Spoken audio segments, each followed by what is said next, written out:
ನಮಸ್ತೆ, ಪಂಚಮುಖಿ ಸ್ಟೋರಿಂದ ಶರತ್ ಮಾತಾಡ್ತಿದ್ದೀನಿ. ಇದು ಸಪೋಟ ಗಿಡ, 1.5 ಇಯರ್ ಪ್ಲ್ಯಾಂಟು. ಚೆನ್ನಾಗಿ ಕ್ರಾಪ್ ಬಿಟ್ಟಿದೆ. ವೆರೈಟಿ ಬಂದು ಕ್ರಿಕೆಟ್ ಬಾಲ್ ಅಂತ ಹೇಳ್ಬಿಟ್ಟು.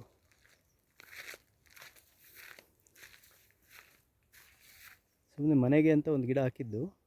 2 ಗಿಡ ಇಟ್ಟಿದ್ದೀನಿ, ಬಟ್ ಈ ಗಿಡ ಮಾತ್ರ ತುಂಬ ಅದ್ಭುತವಾಗಿ ಬಂದಿದೆ. ಇನ್ನೊಂದು ಗಿಡ ತೋರಿಸ್ತೀನಿ ನೋಡಿ. ಇದು ಇನ್ನೊಂದು ಗಿಡ. ಇದರಲ್ಲೂ ಕಾಯಿ ಬಿಟ್ಟಿದೆ, ಬಟ್ ಅದರಷ್ಟು ಸಂಪೂರ್ಣವಾಗಿ ಬಿಟ್ಟಿಲ್ಲ. ಮುಂದೆ ಈ ಗಿಡನೂ ಬರುತ್ತೆ. ಈಗ ಪ್ರೂನಿಂಗ್ ಮಾಡಬೇಕಿತ್ತು, ಥಂಡಿಗಾಲ. ತುಂಬ ಜನ ಹೇಳ್ತಾರೆ ಗಿಡಗಳಿಗೆ ಆ ಥರ ಮಾಡಬೇಕು, ಈ ಥರ ಮಾಡಬೇಕು, ಬೈಲು ಜಾಸ್ತಿ ಇದೆ, ಬಿಸಿಲಿಗೆ ಸತ್ತೋಗುತ್ತೆ ಅಂತ. ಸ್ವಲ್ಪ ಎನ್ವಿರಾನ್ಮೆಂಟ್ ಕ್ರಿಯೇಟ್ ಮಾಡಿದ್ರೆ ತುಂಬ ಚೆನ್ನಾಗಿ ಬರುತ್ತೆ. ನಾನು 2 ಅಡಿಕೆ ಗಿಡದ ಮಧ್ಯೆ ಒಂದೊಂದು ಗಿಡ ಇಟ್ಟಿದ್ದೀನಿ. ಫ್ಯೂಚರಲ್ಲಿ ದೊಡ್ಡದಾಗುತ್ತೆ, ಆಗ ಅಡಿಕೆಗೂ ನೆರಳಾಗುತ್ತೆ, ಪ್ಯಾರಲಾಗಿ ಇದೂ ಬರುತ್ತೆ. ಮೈನ್ ಕ್ರಾಪಾಗೇನು ನಾನು ಹಣ್ಣಿನ ಗಿಡಗಳನ್ನ ಇಟ್ಟಿಲ್ಲ, ಬಟ್ ಮನೆಗೆ ಅಂತ ಇಟ್ಟಿರೋದು. ಅದ್ಭುತವಾಗಿ ಬಂದಿದೆ. 2 ಗಿಡ ತುಂಬ ಚೆನ್ನಾಗಿ ಬಂದಿದೆ.